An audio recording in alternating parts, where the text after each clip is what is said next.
There is a war happening on the soul of our nation, a war on truth, a war on justice, a war on the people.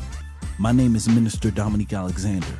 I have stood on the front lines, not in comfort of political chambers, but in the heat of the streets where injustice meet resistance. For the last decade, I've led the Next Generation Action Network into the fight for human and civil rights, from the courtroom steps to the classroom, from the protest line to the policy room. But now we bring the front line to you.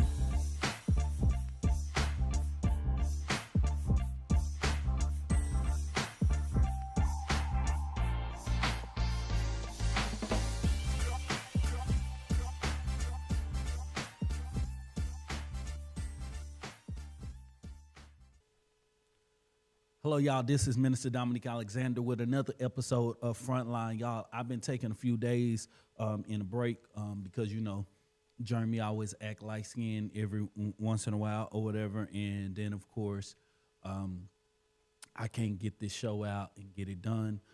But he decided to show up to work today, even though he was here yesterday, but I didn't know where he was. But at the end of the day, we're here today, right? Of course, like I said, we're going to always start with a little satire of this conversation, getting you comfortable with a serious conversation, and, of course, with so many things going on. Today, y'all, at 6 o'clock, my team will be in the city of Hutchinson.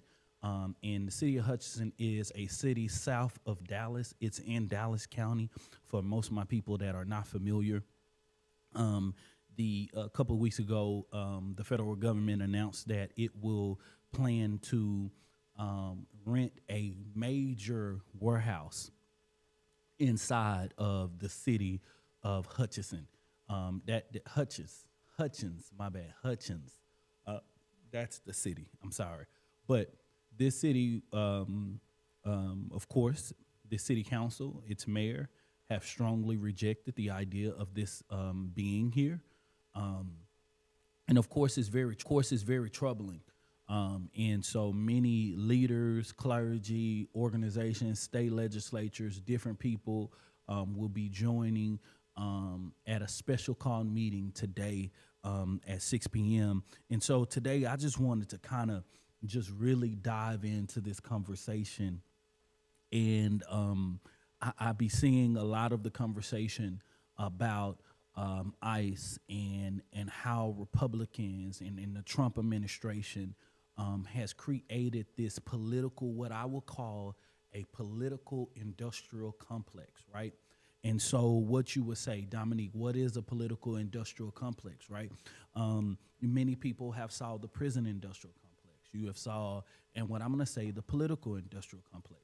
It's one of the reasons why for a long time progressives have been leading the way, trying to lead in this dialogue of pushing and overturning Citizens United, right? And what happens is, here in the state of Texas, you ask why we can't flip the state of Texas. The reason why we can't flip the state of Texas is because Republicans have had a long, successful process in order to starve the Democratic apparatus or any alternative political party, preventing it from rising and being able to go from it. Now, of course, you know, Citizen United allows candidates to get money from corporations and all of those things. And, you know, you have your Fortune 500 companies that can put millions of dollars into the coffers and all that type of stuff or whatever. But, you know, uniquely here in Texas, Texas lead the charge in this. State legislatures make anywhere, our state house legislatures and our state senators make anywhere from $14,000 to $23,000 a year, right? Of course, you can't live off of that, and they don't plan on you living off of that, right? And also, you know that here in the state of Texas, it is almost like opening a door to open up a political action committee. You can get it that fast, right? There's no checks, there's no balances, there's no compliance process or anything. You could just pretty much create these things. But one of the things is, and I want to tell people all the time, and I'm going to go a little bit deep and just so that people can understand, And so I'm going to ask people, do you know what a 501c4 is, right? So 501c is a tax classification. You can be a 501c1, 2, 3. 3 is normally used for tax exempt organizations who are can people can donate and you can get a write off for.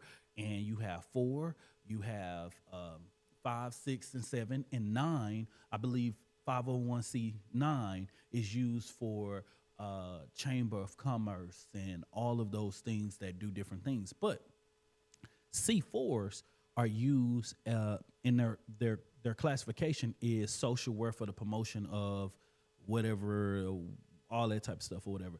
But C4s are normally used with super PACs. Super PACs. So what happens is, why would you donate to a C4, right? So say you're Frito-Lay and the Texas legislature is about to ban aluminum foil, right? And so aluminum foil is something that, of course, you need to make chip bags out of, right? And so what happens is in that C4, you can dump a limited amount of money into this C4. Now, you don't get a tax write-off, but you can have a special interest that then protects your name from the actual documents. Now, of course, NGAN has a foundation, and we have a C4. Now, on the C3, when I release the financial records, I have to release the person's name. On my C4, if someone gives me $100,000, all I have to say is